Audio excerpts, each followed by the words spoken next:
we start this? We say hello. Welcome to Rough Draft. Welcome to Rough Draft. I mean, first and foremost, we have to explain that Rough Draft is not a podcast because we hate podcasts. Yeah, we're not podcast bros. This is not a podcast bro situation. But if it's not a podcast bro situation, we have to, argue for its legitimacy.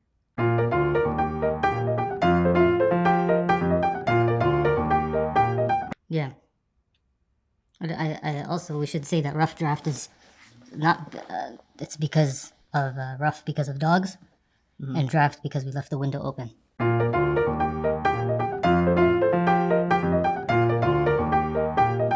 Yes. So there's a draft coming in. Yeah. No, that's it. I think that's pretty. It's pretty compelling. People are gonna want more of that. Yeah, puns. Puns galore. Trying to bring puns back. That's why we're doing this. I feel very naked without a. Do you need a laptop to type on? I think yeah. Do you need something to take notes with? Yeah. Let me get a tape. Need something. I know.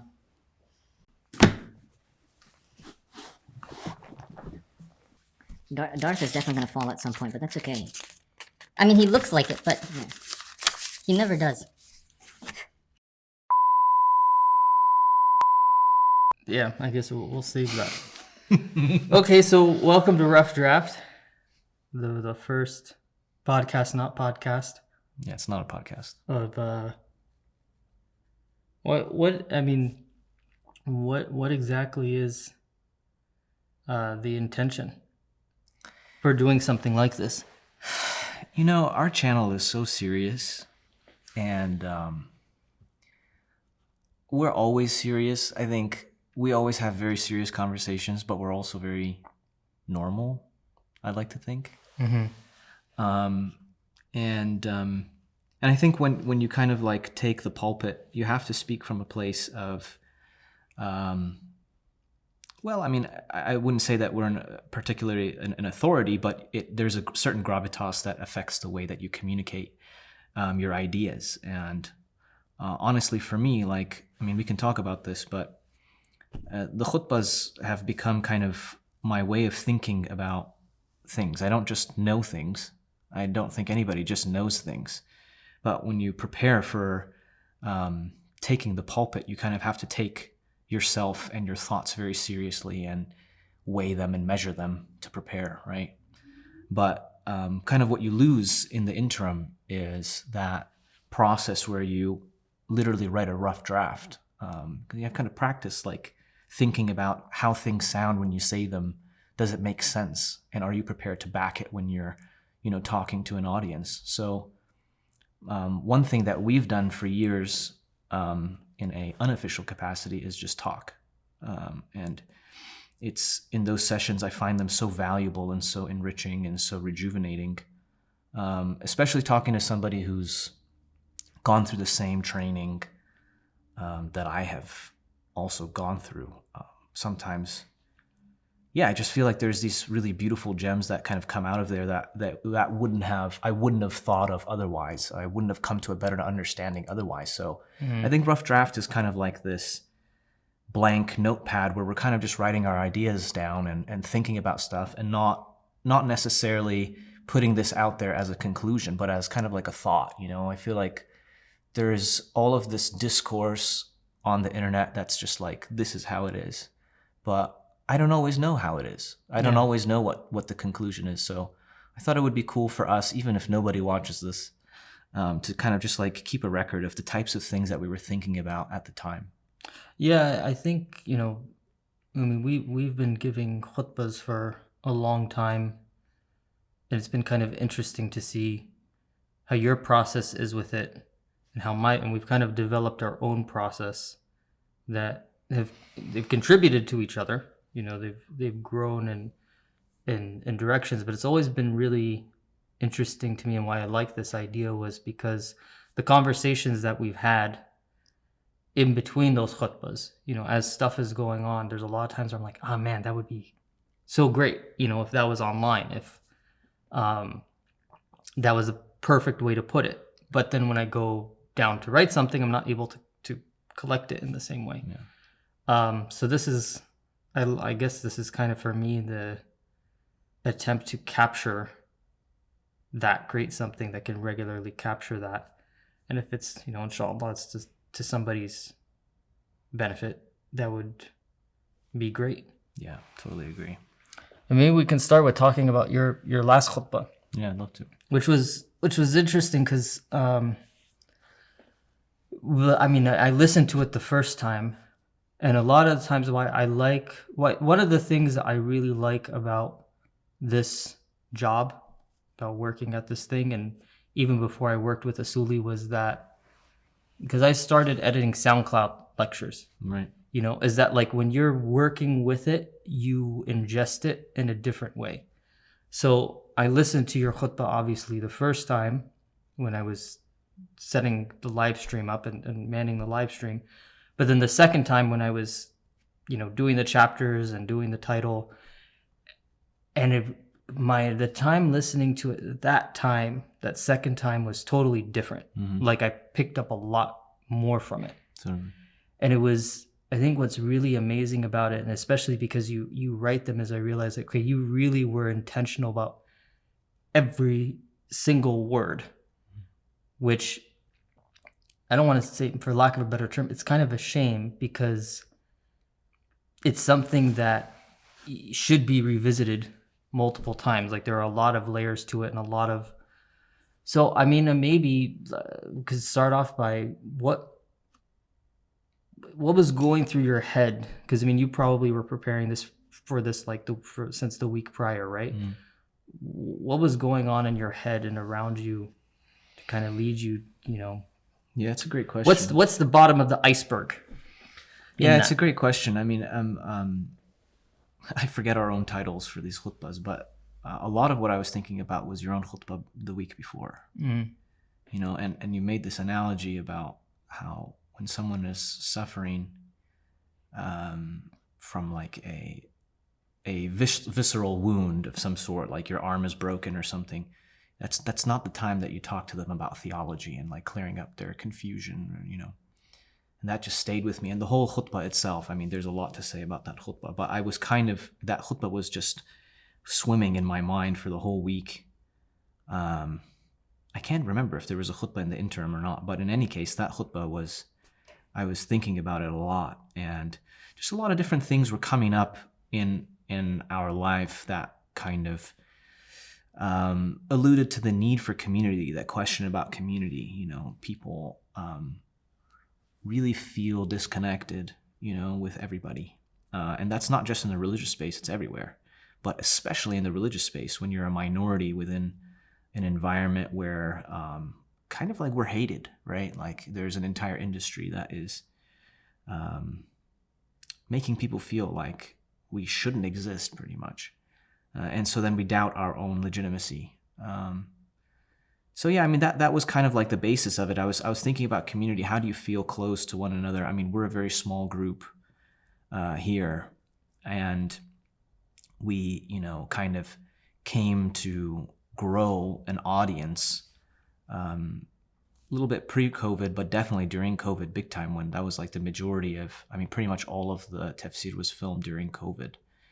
So yeah, and that's really, I think, when we developed our online audience. That audience really came together during the tafsir. So I was just thinking a lot about that, about, okay, how does that work? Like, because, typically movements, it's so much easier to connect with people and get people to start to gain the confidence of teamwork when you're in the same place. Mm-hmm. It's not really been done before where that starts to happen over a long, time zones and geographic locations that are, very, very far apart. So I was just trying to think about how do we connect with that? And I was looking, and it just so happened that, serendipity or whatever, synchronicity, I was seeing different stuff online about different imams and people like that talking about this sort of thing, about what is community and what isn't community, and how that kind of shapes our consciousness. And then on top of that, also like that consciousness that's shaped by this idea of what we think community is and what it's supposed to do, then we project that onto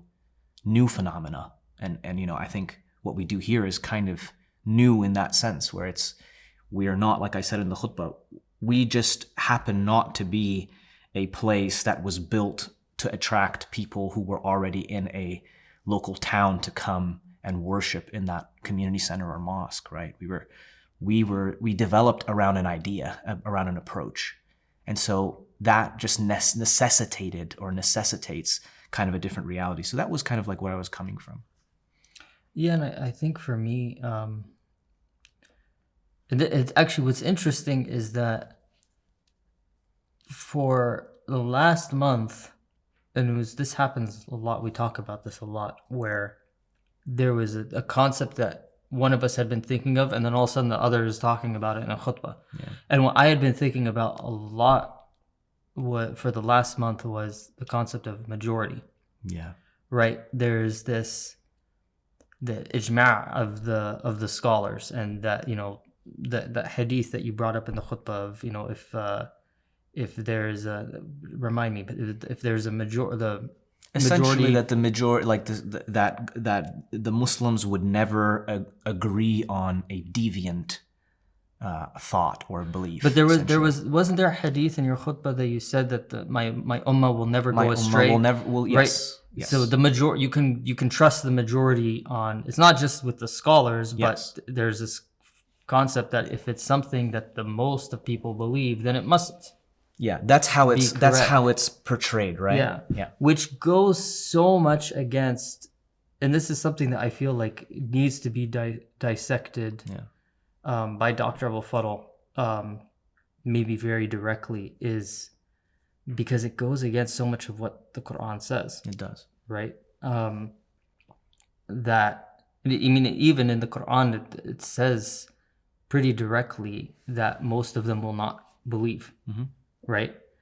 So actually this picture that's painted is that the truth is going to belong with the few. So you have these two conflicting ideas, and it's very important to get it from it's to me, it's a foundational point, because if you bond with the wrong community, that can be devastating. 100%. For your psychology, for your personality, for your akhirah. And if you have communities which are insistent on being apolitical, on not discussing Gaza, right, not discussing Palestine, and that's the only exposure that you're getting, that's the only, you're going to Jummah on Friday, and that's the only Islamic exposure that you're getting is when you're in the masjid, which will not talk about Gaza, then the only time that you're really talking about Gaza is on social media. Yeah. Is in non-Muslim spaces. Yeah. And I mean, that's just one facet of how I think a community can negatively impact you. 100%. So that was, I think a main takeaway for me from your khutbah was, community is important, but a community of what? Bonding over what? Precisely. There was the human brain, I think, is a very fascinating thing, because, when we think of freedom of choice, I look at the brain more as like I'm a farmer. Mm-hmm. What I tend to, that's the path that gets, to put it differently, is if I'm engaging in a habit, the first time I do that, I'm laying a trail. I kind of like, have, what's that thing that you use to plant seeds and till soil, right? Yeah. I'm going through and I'm creating a root in the soil. And then when I do that habit again, I go through it again. And eventually I have a trench, mm-hmm, right? And when I pour water in that trench, it's going to follow that direction. Yeah. But the hard part about those kinds of trenches is when it's very deep, when I have, it's like if you're walking over grass and I keep walking over and eventually the grass stops growing in that place. When you're in that kind of rut, it's very hard to get out of it. It's very hard to change. And this is, when people talk about neuroplasticity and the ability for the brain to change. So the idea that, I am greatly impacted by the people that I'm around, that is creating the grooves in my brain. And on top of that, I'm creating it with other people, right? So it's being doubly reinforced when I'm doing it as a community. So you have to pick the people that you're around very carefully. And it seems like the dilemma that we have, and we've talked about this a lot, is if you are faced with being alone, or the only option is having a community who's are not embodying the values that you want to grow within yourself, what do you do? Yeah, it's a dilemma. I mean, it's a dilemma because on one side of things, it makes you feel like you have to self-isolate. But is self-isolation good? Is it healthy? I don't know. It seems like sometimes you have to. It's like the Quran seems to indicate in certain instances that it is necessary to pull away. I mean, the Prophet clearly had a practice of pulling away, and that's what prompted the revelation. Or the story of the people of the cave, for example.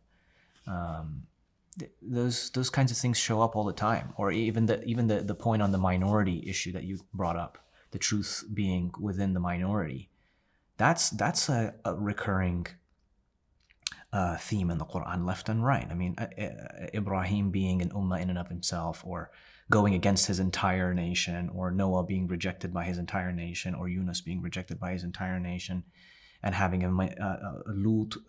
It happens over and over again, where they're the minority and they're not getting a lot of people. Or you have one of the last revelations in the Quran, where إِذَا جَاءَ نَصْرُ اللَّهِ وَالْفَتْحُ, where it says essentially that, like, just because you see that people are coming now in throngs to the religion and they're accepting this, this doesn't affect your compass and like your mentality, right? Your mentality is istighfar.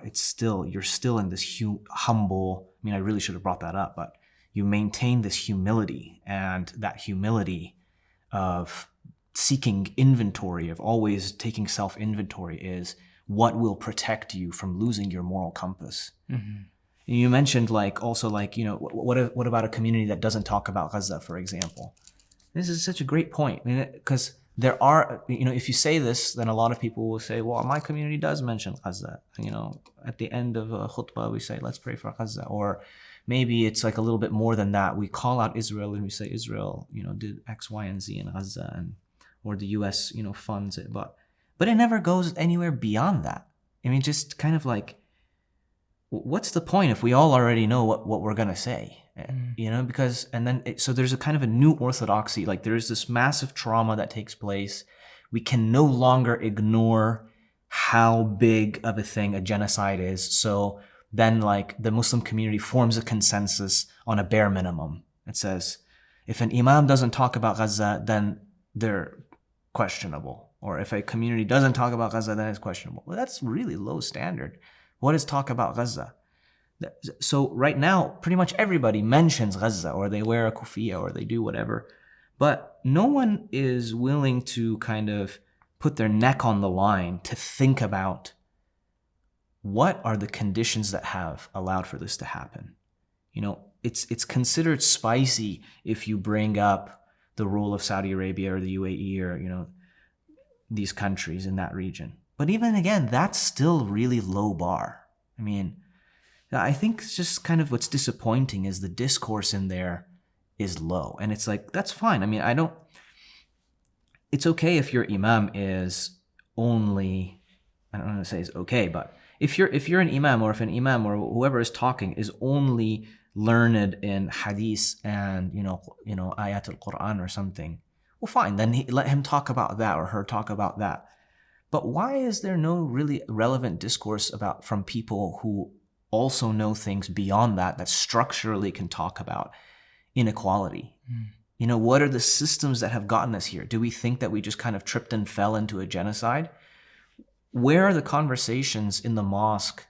That was like when I really started to take Islam seriously. Like Grace, I kind of came to Islam through books, and I was reading like thinkers, like kind of more like revolutionary Islamic thinkers. And so when I first went to the mosque, I thought, wow, I'm going to be stepping into this really thoughtful space where I'm sure they're reading all kinds of genres across so many different, fields of knowledge. come to realize this is not happening at all. And after going 5, 10, 15 times, I could kind of anticipate what the discourse was going to be like. So when I bring up somebody like a Emile Cioran, it's kind of to make a point, you know, as annoying as that might sound. Kind of to make a point, because like, I know that we're not reading this stuff. You know, like I if you open that book and you read the first page and you see him, you know, kind of like speaking like a nihilist against religion and God and whatever, I can guarantee you, typically a Muslim will be like, oh my God, and you'll shut the book and put it back on the shelf. Right. But I'm thinking, like, there are so many Muslims that are having this same difficulty. It's the same mentality where it's like, prove to me that Islam is right. Like, oh, you're an imam, you're a scholar, you're a thinker, you're a speaker or whatever. Okay, you know, prove to me that it is. And there's this kind of like almost entitled personality that takes over. And I don't think it's even their natural personality. I think it's an imposed personality. And so just like to try and understand that, I like say, okay, if I am like thinking about what Sheikh says about, okay, the things that we read must change, the way that we think about things must change. If I really believe that, then I have to invest this time and think about how was somebody in the 30s, like during World War II, during going through the peak of, you know, racist Nazi Germany and all of that stuff. How did they, what happened here? Where did they get disillusioned? Because I feel disillusioned. I feel angry. I feel so sad all the time.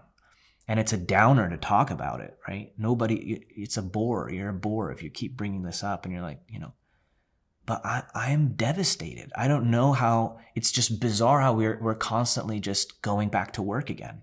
We have no other choice, right? But we have to kind of just like somehow do some sort of regulation because we have to pay the bills and keep our job. But, you know, I can't stop thinking about all of the awful stuff that has happened in these last 2 years. So how do we respond to it? Is it performative?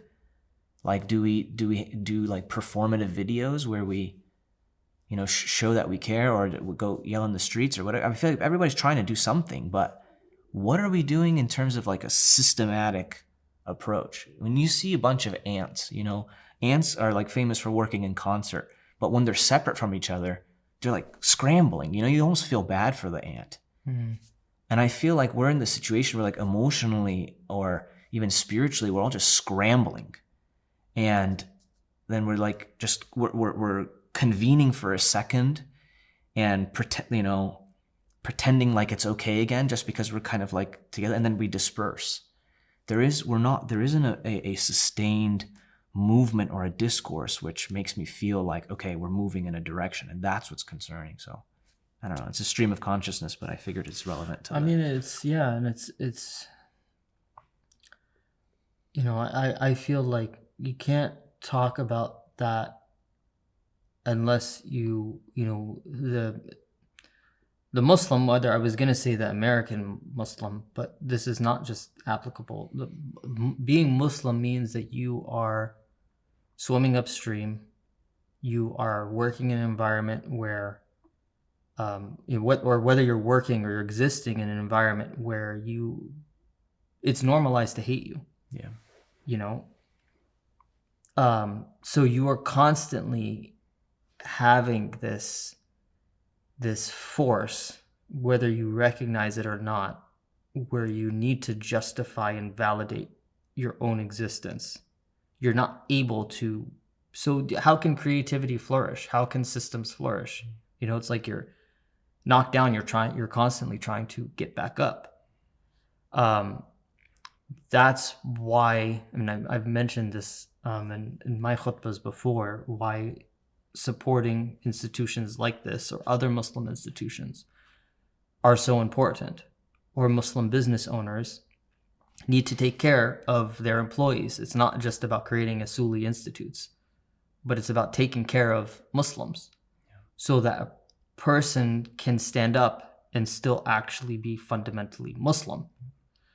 People need to be taken care of. When you take care of people, they flourish. So to me, like, I can't just, you know, when I think of that, because this, I think about the same thing that you just talked about a lot and feel disillusioned or struggle with the disillusionment a lot.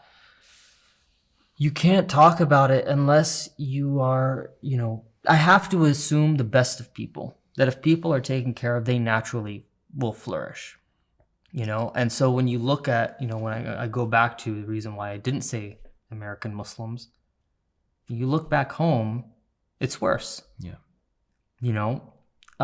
They're facing worse consequences.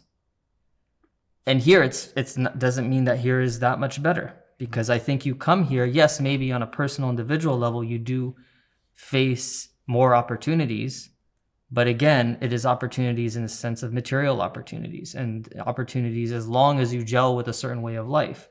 And now, we're with the current administration and what's happening with, and it's not just Trump. I mean, yeah. But with the way things are happening, the shifts that are happening, we're taking major steps backward, in terms of the civil rights movement. A lot of that stuff is getting undone. So,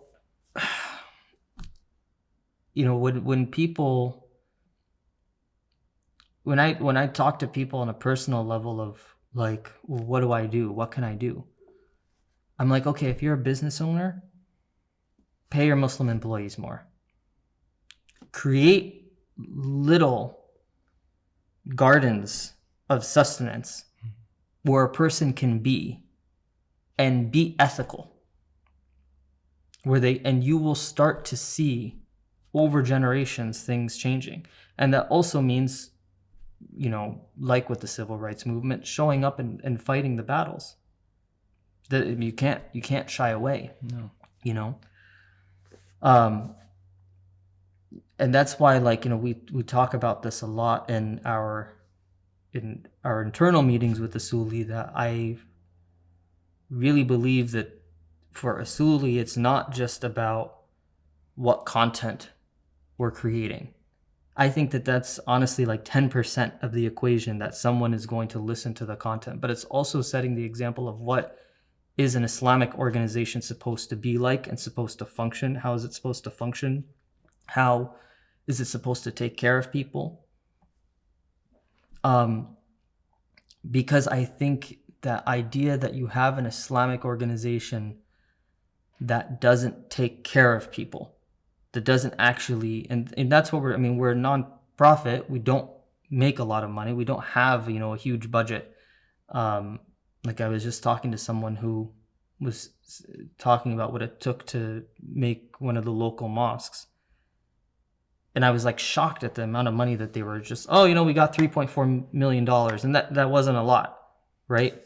And I'm like, wow, that would we'll put that money into a dome, into a chandelier, but will you put that money into actually investing in people's lives so that they don't have to go work at Merrill Lynch or Goldman Sachs, and we can get their minds to actually consistently be addressing these issues? I think that that's going to create a huge shift over time. No, I totally agree. I mean, on this theme of taking care of people, one thing is obviously institutionally, and I think that's a great responsibility and kind of a great nasiha, I guess.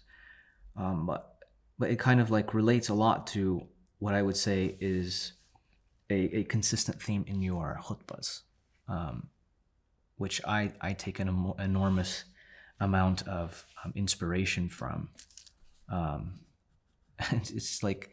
it's interesting because like our khutbahs in some ways can be very different sometimes in terms of the topics, but there is this odd kind of like synchronistic discourse that takes place like from a week to week time, or like in a month, your dad will go up and he'll give his khutbah, and then it'll inevitably affect your khutbah, and then you'll give the khutbah, and then it'll affect his, and then just over time you kind of see this pattern, and it's really interesting how it kind of like each khutbah affects the other.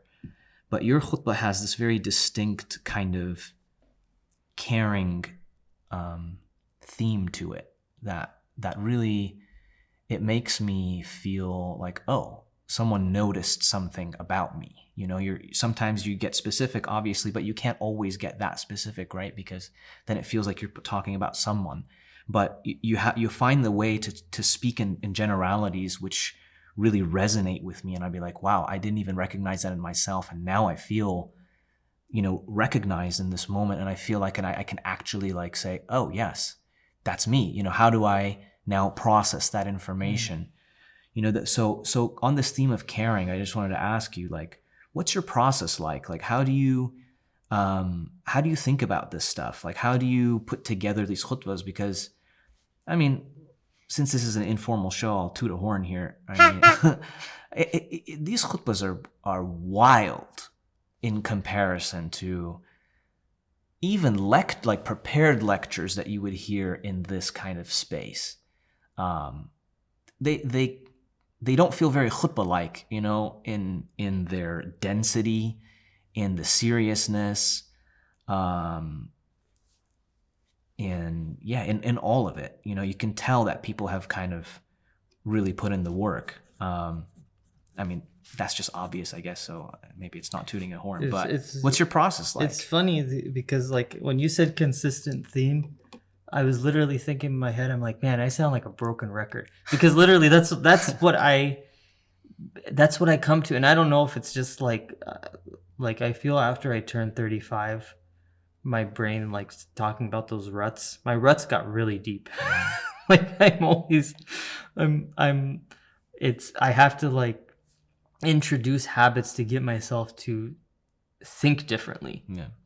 It's interesting, like, subhanallah, how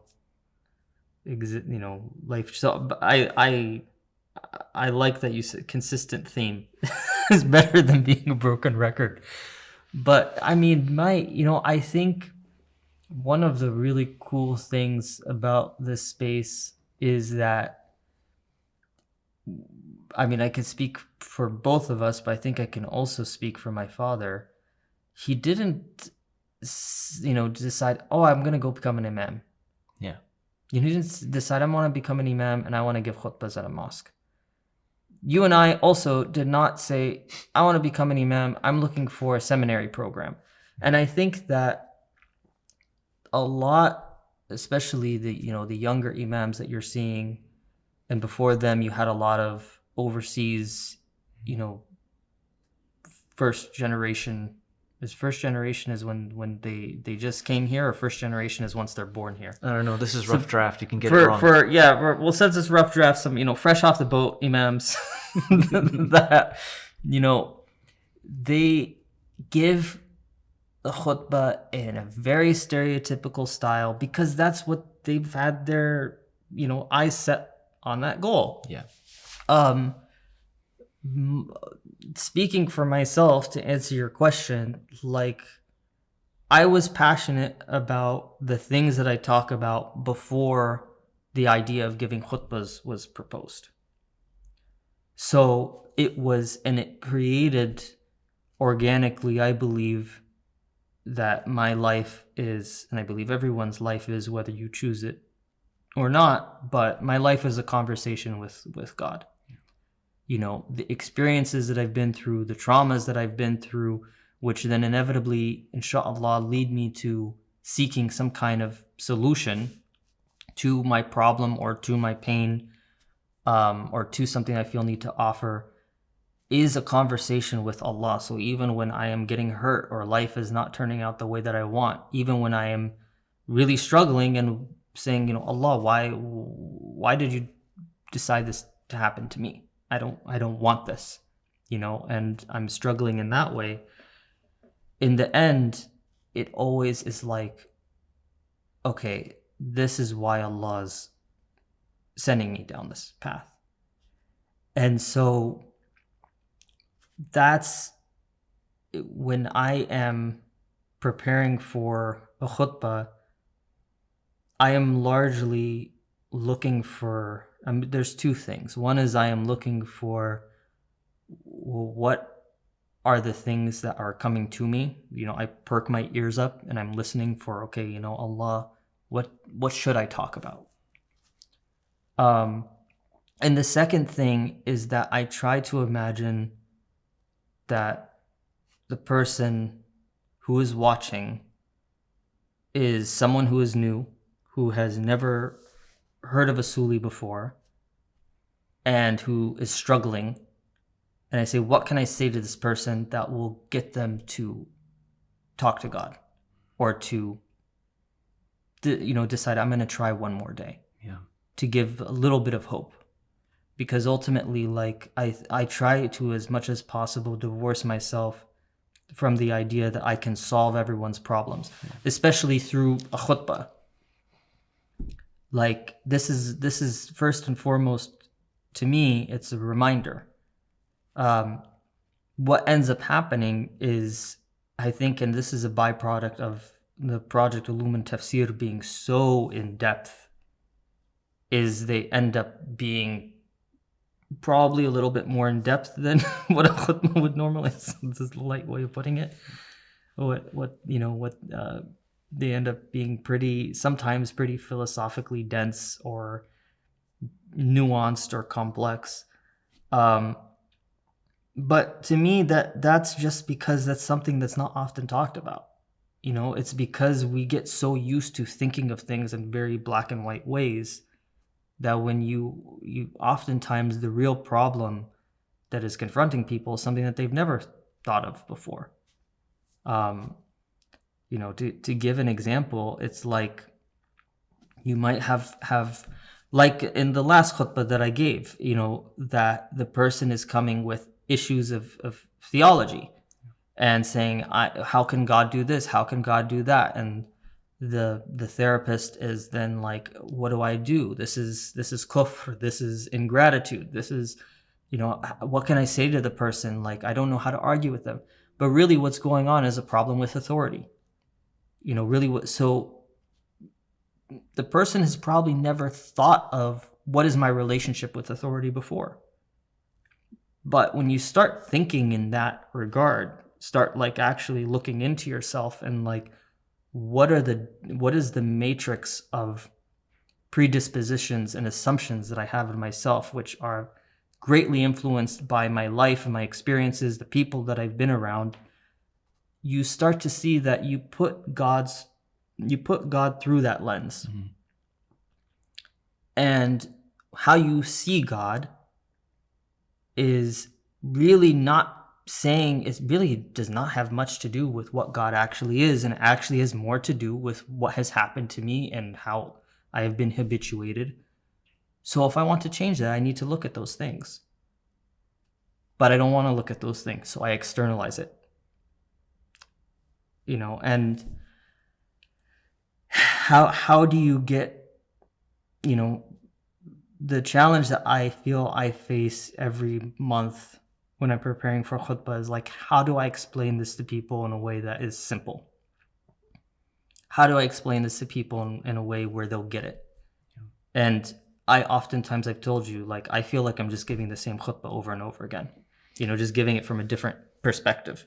And I think it's extremely, you said it with almost like a slightly negative, the broken record thing. Yeah. But there's this thing about repetition and about repeating in a way that's familiar, but also new. And how we learn, right? Like, if there's something worth learning, I think sometimes, especially when it's kind of difficult to wrap your mind around, you have to think about it and like repeat it from different angles that are slightly, not like a huge departure, because then you can't really see how it's related. But certain things are so lacking from the discourse, I guess, in a sense, or from our collective consciousness, that I think it bears repetition. If it wasn't the case, why would the Quran repeat certain themes over and over again? And I think all three of our khutbahs just kind of, I noticed it a while ago in the Sheikh's khutbahs, that they seem to mirror this Quranic style. But I think that's just a function of his engagement with the Quran for so long, and then obviously we being kind of like offspring, I guess, of that style. It's just like the khutbahs I can see have that kind of Quranic flavor to them in the way that they're shaped and formed, and I think what I really appreciate about your khutbahs is, there's this kind of like, we have so many epidemics, like I brought up in this last khutbah, but one of them that we currently have is this, going back, I guess, to tie these things together in terms of community, is this spiritual malaise, right? This Western spiritual malaise. And we hope that being in community will somehow cure that. Or, we hear that, in pre-modernity, everybody was part of a tariqah or some sort of group. And then, in modernity, all of these tariqahs that people want to join in order to like gain, not for the experiences of ecstasy and whatever, but people want to belong to something that is going to make them feel that they're closer to God and they're undergoing actual purification, because the intention is pure, I believe. Like the intention is, I want to be a better person. I want to be accountable, and I need a sheikh or a tariqah or something to help me to shape myself so that, but I know that I have to come there and kind of like, but when you resign yourself to a lot of these tariqahs, unfortunately, it's very common and there's a lot of abuse. I mean, this is like a symptom of modernity, it seems like, because it doesn't seem to have been a problem, as far as I know, rough draft. But it doesn't seem to have been a problem in pre-modernity in the same way that it is in modernity. So it's kind of terrifying, On one sense, it takes a lot of courage for someone to kind of resign themselves to a path and a method as a modern being, because we reject authority, as you said. But then like we do, and we become like, it's a courageous act, and then we get burnt by these, systems of abuse. And I feel like kind of like what you are responding to is you're recognizing in these khutbahs, like I recognize that it takes a lot of, energy to get past the static friction, to be like, I want to hold myself accountable. I want to be part of a program, and I want to, get these solutions to these problems.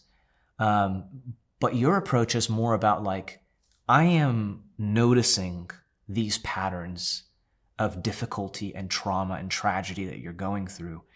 And I'm kind of trying to give you back the agency to think through these challenges. You said something the other day, it's about how we respond to these traumas. That's really important. And that, I think that also showed up in my khutbah, because I was really inspired by what you said about that. But maybe you could say something about that, just confirm or deny whether this is true. But I just get that feeling that another common thread in there is like, I know that it feels debilitatingly like you feel like you can't change, but then you see these people who are doing this like really brave work of saying, I'm going to change, and then they're going somewhere to try and change. And your message to me sounds like you can, and here's how. But you're giving them agency over this process. You're not passive. You're not being dictated to. You are also capable. So I don't know how you feel about that. I mean, it's, I'm not an academic. I would love, and I think, we've talked about this before, that a lot of the times the research just doesn't exist. It's not because I'm not an academic. Yeah. The research is not there to really, for people like us then to go and spend the time to figure out what was like it then. What is the difference between how it is now? We are kind of shooting in the dark, and since this is rough draft, which it seems to be our catchphrase, is my feeling. Yeah, I don't know what it was like then, but what I notice now is that and this is not just with Muslims, this is a very human thing, is people they want the comfort of someone else calling the shots. Yeah. And whether this is a byproduct of modernity or this mechanism existed, in pre-modernity, where someone was a part of a group but still have, because we know that it did exist because we do have examples. And if you attend the halaqas that we've been attending, for the last 5 years, 6 years, longer, you learn about these figures that were, very almost strong-headed, very certain of themselves. Like I remember, and this wasn't a halaqah, but in the lecture that my father did on um, women jurists in Islamic history, that woman who divorced 3 times and ran her own school, you know, that personality to be running her own school, be a jurist, and then marry, you know, 3 different men. That's very different. That's not the personality of someone who is, I'm sure she had a sheikh. I'm sure she had teachers. I'm sure she had, you know, I'm assuming that she had, you know, the mechanisms of reverence with those people and what's the word I'm thinking of? Deference. Yeah. Right? But did she shut herself off? No. So I think that there was a very different relationship where what I see, and this is like my problem with modern day Sufism, and I feel very validated by Dr. Farah Sharif, you know, when she talks about this, that it's like now you go to a Sufi tariqah and most of the time it's totally apolitical. Yep. Right? It's I'm concerned about my own elevation. I'm going to shut off the outside world. I'm going to do adhkar. And is it that I think all those things are bad? No, they're excellent. But they should not be an excuse to avoid the reality of the world. You know, there's an expression... Knowingly or unknowingly, right? Yeah. Because the system, You have to put concerted effort into being a part of this world because that's your responsibility. Right.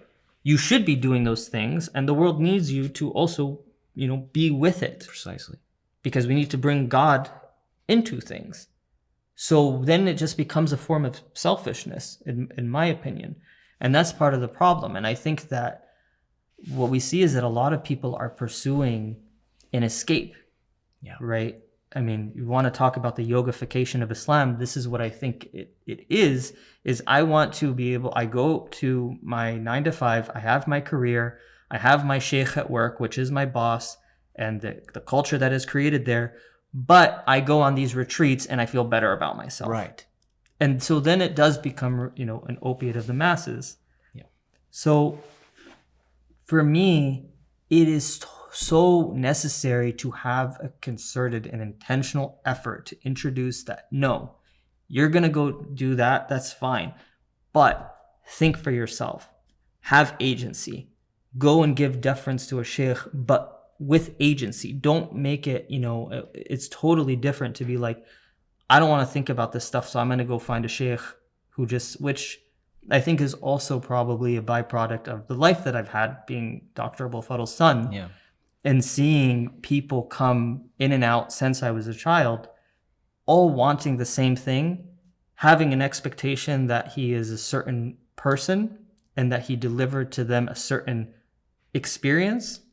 And when he doesn't, quickly blaming him for everything. Right. I'm like, okay, so the problem is that you're never the problem. This is that community projection issue again. Yeah. Yeah. It's just, you know, it's there's so many problems. I mean, there's magical thinking is a problem. There's the projection issue, which is a problem. But to me, it's like, I think that's why I'm always like, it needs to start with you. Like, 100%. We need to get back to the basics of, and we need to start from the foundation of the Quran said, there is no intercession. This is me and you, baby. Yeah. You know, and does that mean there wasn't a prophet who was important? There absolutely was.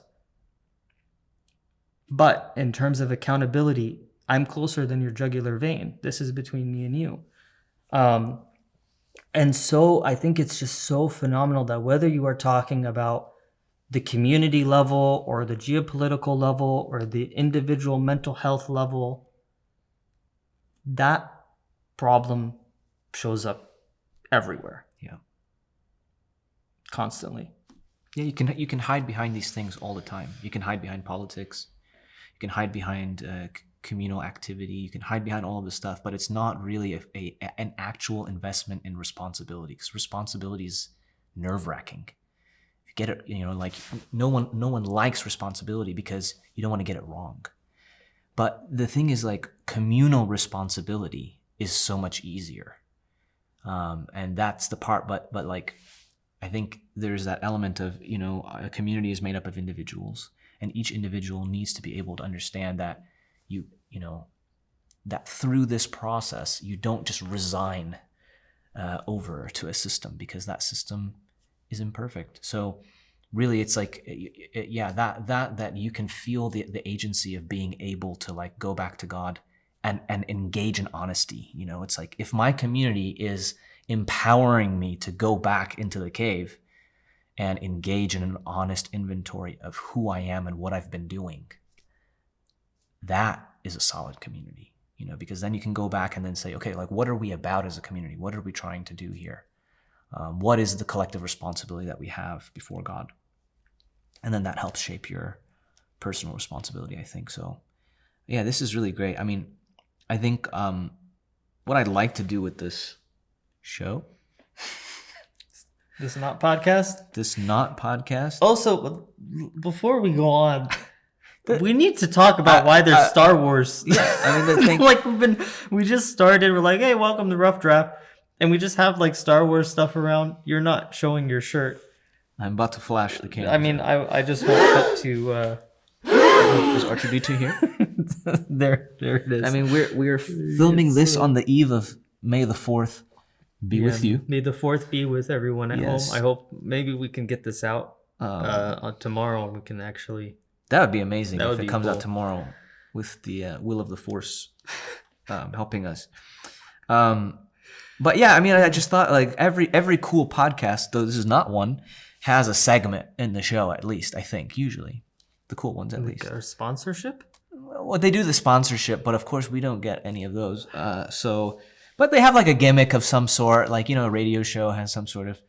But I thought, like, a cool gimmick that we should have, or segment that we should have, is kind of like a nerd riff, nerd out mode, where we talk about. Where we don't, so like I always talk about, like, we have to do, like, the Star Wars tafsir or something, like. Yeah, I and still then- want that Star Wars series. And that's the thing. It's like, Yeah. every time I think about that, I'm like, that's too big of a project. I can't possibly do that. So Yeah, you can do it here. you just do it in segments, or you just kind of riff and see what comes out. But yeah, I mean, I guess, like, as an intro to our little nerd out mode session, to close, Star Wars. Why is there so much Star Wars paraphernalia here, and why do you have so many Star Wars shirts? And why was it so easily accessible where you could just set it up? yeah, It's almost as if we have toys in our offices. yeah, that's what we do here. I mean, I think you should answer that question. You're the imam of Star Wars. I'm I'm the murid of. I mean, I always liked Star Wars, but I did not look at it in the way that I do now, until I do because of you. So you're the one who opened my eyes to that. Of why is it important for an Islamic organization to celebrate May 4th, and is it haram, like celebrating Halloween? No, it is mustahab. It is a highly venerable action to celebrate May 4th. I don't know. I mean, I think obviously there's a lot you can say about it, but and it's not just Star Wars. There's a lot of other stuff that we like, kind of like connect on in terms of just like watching stuff and kind of thinking about it.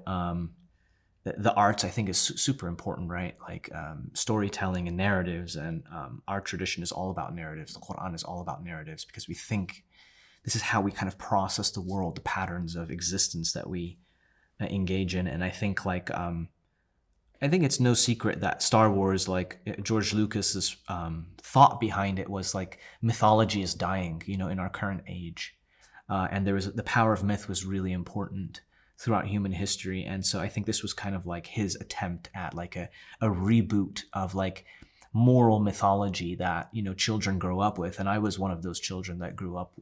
I grew up watching the prequels. I was young enough to love the prequels, watching it then, but not like the people that were a little bit older than us that hated the prequels in comparison to like the original. They grew up with the They original. grew up with the original, and the original is obviously amazing. I mean, can't debate that. But yeah, I mean, for that reason, I mean, it's just like, as a child, you grow up disconnected from religion. It's kind of hard, even if you're growing up in a religious family, like there's a lot of pressure around religion. But these moral stories, I think, really help shape our consciousness. And I mean, like, and there's this other element to it. It's like you'll watch a documentary about like how the filmmaker was making the film and how like this person wrote this part of the script and that person wrote that part of the script, and it looks super disjointed. And then you think to yourself like, wow, it really comes together so beautifully. And there's this ayah, and I think it's in Surah Al-Dukhan when Allah says, Inna kunna mursilin, or something like that. I might be messing up the ayah, but that I am constantly sending a message. I think there's something like really interesting in the art format, in the storytelling format, movies, film, writing. Something really divine kind of like flows through there. God is constantly sending these messages, and it's interesting to kind of see these things. Well, there was one thing that I was thinking about today about, I mean, I'm going to say something and then ask you a question about what's your advice about the way to watch Star Wars for those people who haven't seen it. But yeah, I mean, I was just thinking about this idea of, well, I'm nervous to ask about it because I don't want to spoil it. Is it possible to spoil Star Wars? I mean, let me throw it back to you. Is it possible to spoil Star Wars? And if it is possible to spoil Star Wars, if you were telling your son or your daughter or someone who's never seen it before, do you start with episode 1 through 3 or do you start with episode 4 through 6? Let's do that. That's because, and the reason why I'm asking is, in episode 4 through 6, there is a pivotal moment, like a pivotal, like surprise moment, and then there's also a super pivotal moment in 1 through 3. So, what is the correct way? What would you tell someone? I imagine that the first Muslims, when they were deciding the order of surahs in the Quran, they faced a similar dilemma. Yeah. And it's hard, it's like one of those things in Surah Al-Hashr that it's like whether you cut down the tree, that's Hashr, right? Yeah. Whether you cut down the tree or don't cut down the tree, you're both right. That's how I look at it, that, as long as we deliberate and our intentions are correct, Allahu alam, inshallah, we'll get the reward for it. But I think it depends first of all, I don't know if you still remember what video it is. Maybe if I dig around, we can find it and link it. But that video you sent me is what helped. Yeah. I think more than anything, that person did the work to actually put everything together and to dive, because the problem is, like, especially the prequels, you're going through the prequels, there is so much going on. You have the hero's story element, but then you also have all of the political stuff that is going on, which is just as important. And that's what I found really brilliant, especially about the prequels, is it is very, and today, it's very easy to write. I don't want to say it's very easy, but it's commonplace to write a hero story where it's all about the hero and then he learns some mystical power, he confronts himself. But to show how evil is so commonplace, and what Palpatine does to take control, that's a case study in how evil spreads in real life, right? It's really fascinating in how he turns people against each other, how he utilizes being the victim, and it's brilliant. So the political aspect of it, which is, I think, it wasn't until I watched something to actually explain all those things in detail that I started to notice it, because you really have to pay attention to get it.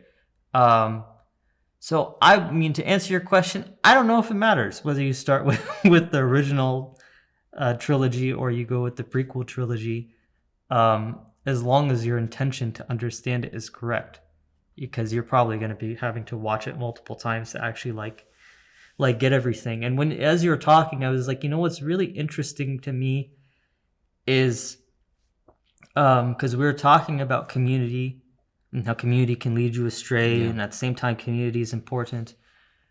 What do you have to say about the Jedi?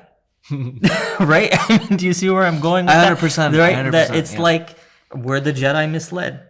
Yeah. Is that an example of how you can set off, you can have the correct, and I know that this is something that is a huge topic of debate where people actually get angry with each other. And I have been in conversations where I've seen you get angry at the ridiculous things that people are suggesting in terms of the Jedi and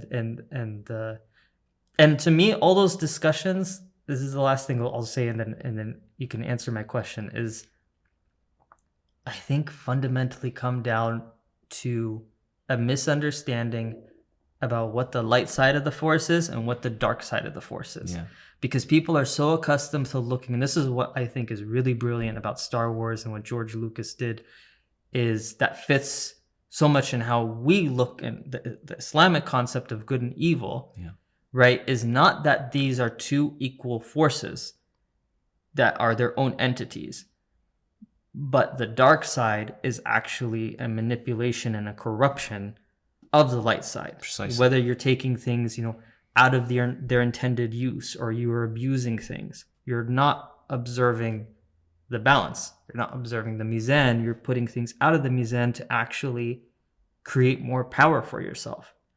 And so all the times that I've seen like debates about the Jedi that are really egregious, it is always coming from someone who thinks that the light and the dark side are equal, right?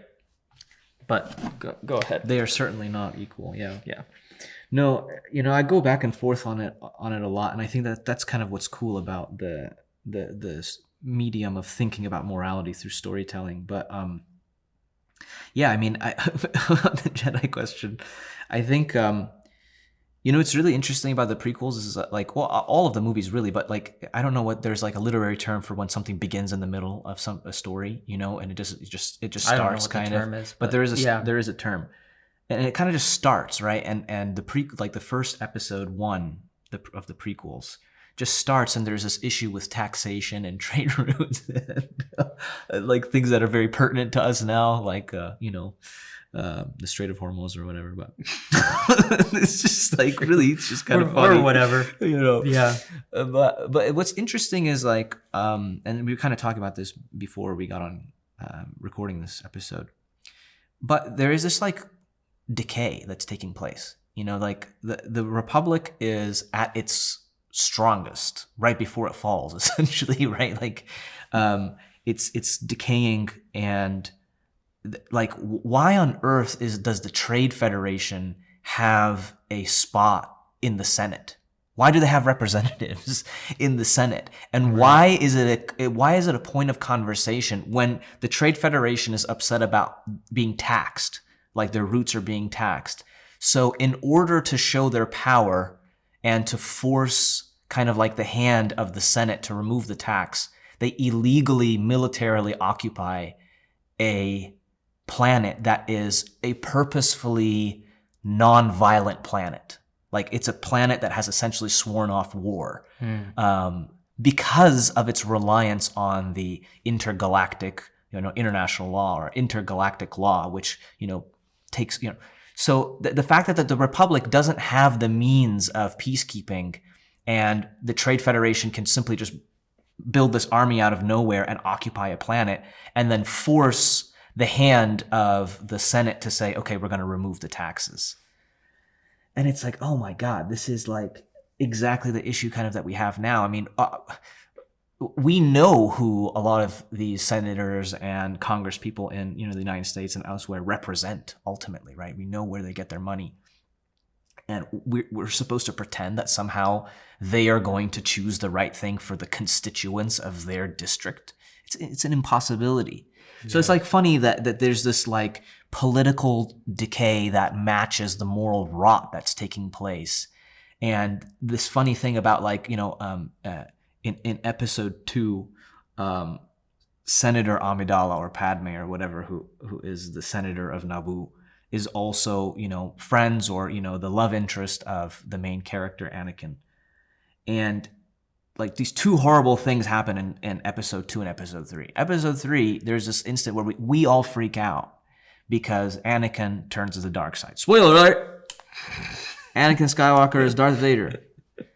And like when he switches to the dark side, he like consummates this relationship in a really nasty way. He goes into the Jedi Temple and he slaughters everybody inside, including the very famous scene where, a bunch of young Jedi students say, "Master Skywalker, are you here to save us?" And then he like turns on the lightsaber and we need a soundboard and like press the younglings, Anakin.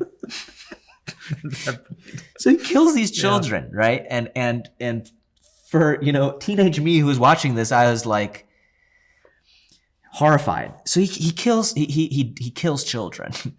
But what's really bizarre is that's not the first time he's killed children. Before he was, a Sith Lord, he killed these children that are actually live on a desert planet on Tatooine, and they're dressed as Bedouins, essentially. Like the characters, you can clearly tell, are almost based off of the idea of a Bedouin lifestyle. Yeah. The sand creatures, I forget what they're called now. But in any case, he gets they steal his mother, and then they kidnap his mother, and they're gonna like ransom her or whatever. And he gets really upset, and he goes in there and he slaughters the entire village. But then he comes back, and then he like admits this to his love interest Padme, who's a senator, literally inside the Senate. Right. And he admits to hatefully killing the women and the children and all of this stuff. And I'm sure Padme to some extent is disgusted, but she still secretly marries him and has his children. And it's like, I was thinking about that today, about like, he literally showed you he's genocidal. Yeah. Like he literally told you that the problem with politics is that nobody is forced to do the thing.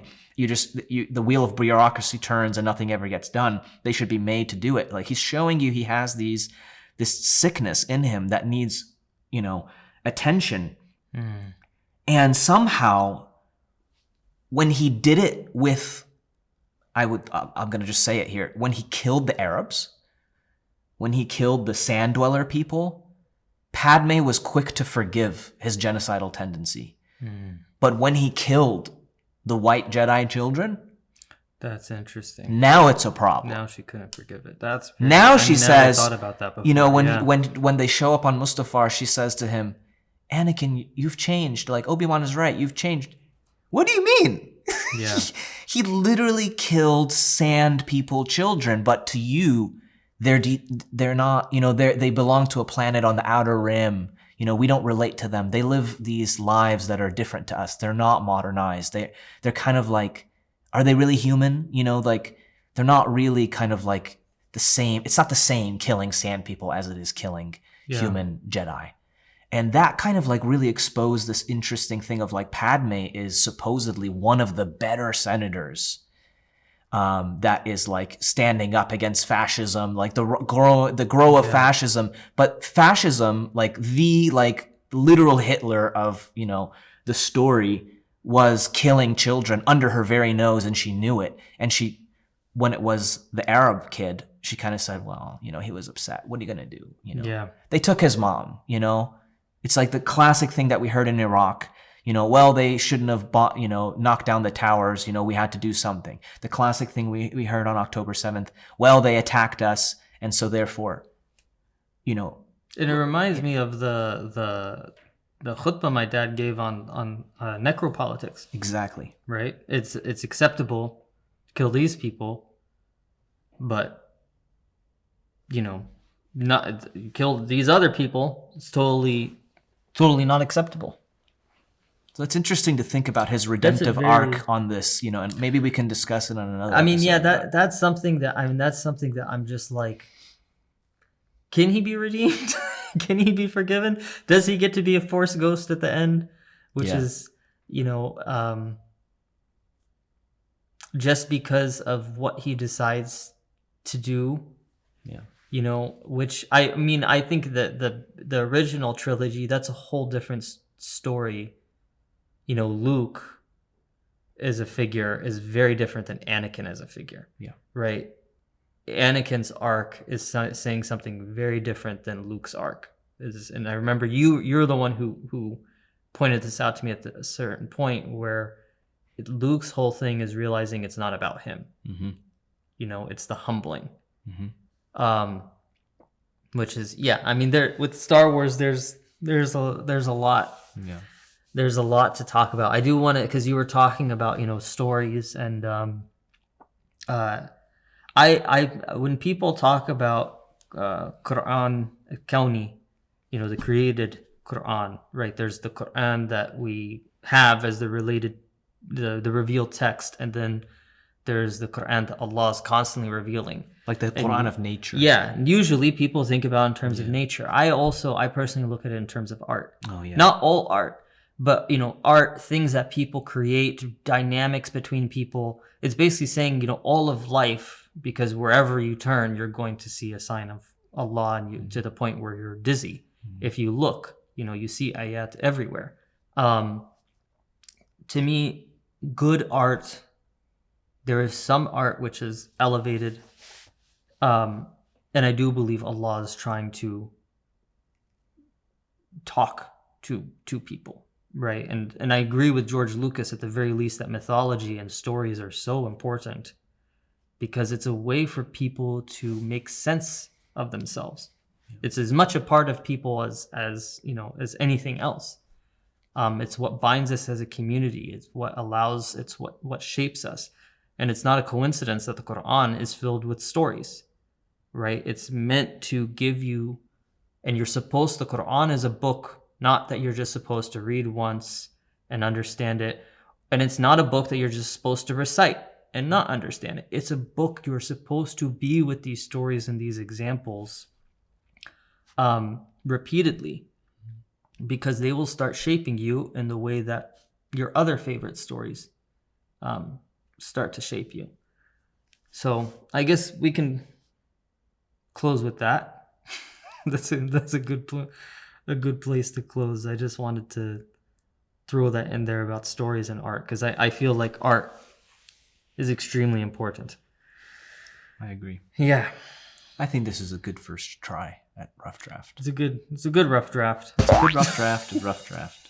Well, thank you for the 5 of you that watched this episode. Yeah. For tuning in, and may the force be with you. I was thinking we should start to do sponsorship videos, but and make them up, because we could just because Jinn probably have companies. Yeah, that's a right? great idea. And they probably, it's we're not sponsored by humans, we're sponsored by Jinn. And they're like, this episode, I have to spend some time thinking what company would a Jinn make? And then we show a commercial for their Jinnly product. That's true. We can we'll work on that. Yeah, we'll work on that. One step at a time. Think of a few segments here and there. Yeah. Well, Assalamu alaikum to the 5 of you. Thank you for joining us. And may the 4th be with you. May the 4th be with you. Until the next episode of Rough Draft.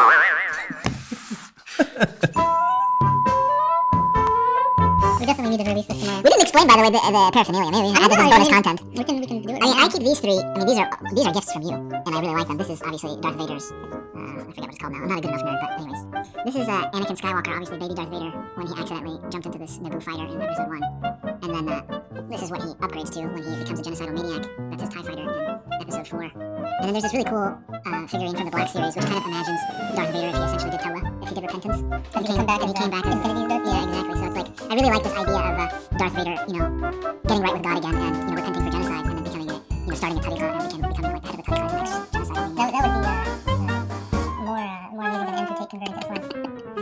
Yeah, that's this. So this is he's constantly offering the pen to you here, very important. Yeah, that is my humble servant. And then there's Yoda, of course, who his powers diminished a little bit. He can only pick up paper clips now with the Force. He actually can levitate, but it's pretty. That's true. There's OG Darth. This is what we do.